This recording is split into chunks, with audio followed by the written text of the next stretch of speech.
Zdaj, očitno prvi od nekih protestov, vsaj tako neuradnih, ob današnjem začetku razprave o zakonu o nepremičninah. Kaj hočejo mladi z ljudske stranke povedati poslancem, ki bodo odločali o tem zakonu? Predvsem hočemo povedati, da bo ta davek na nepremičnine zelo prizadel mlade, ampak ne samo mlade, tudi vse prebivalce vseh večjih mest, mestnih občin. Prizadel bo tudi upokojence, prizadel bo kmete, prizadel bo podjetnike, obrtnike in pa tudi tiste, ki si želijo ustvariti svoje lastno podjetje.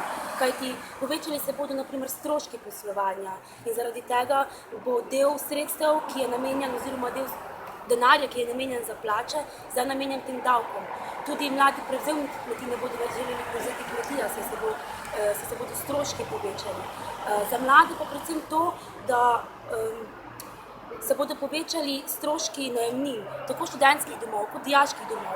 Predvsem pa je tudi velik poudarek na izobraževalnih, kulturnih in pa športnih ustanovah, katerih del sredstev programa namenjenim mladim in pa tistim, ki hodijo v te ustanove, te institucije, bo sedaj namenjen davku na nepremičnine. Kakšni bodo vaši nadaljnji ukrepi v primeru, zdaj pričakovati gre, da bo zakon seveda potrjen, glede na to, da je vezana zaupnica tudi na proračun in vse skupaj. Kaj namerava vaš podvladek naprej? Sedaj bomo najprej ob 12:30 se bomo dobili pred mestno hišo občine Ljubljana, da bomo pozivali župana Zorana Jankovića, da pride in podpiše tudi on sam peticijo proti davku na nepremičnine. To je zdaj prvi korak. Nadaljnji koraki so še zbiranje podpisov za peticijo, torej proti davku na nepremičnine, in potem se bomo še usklajevali naprej.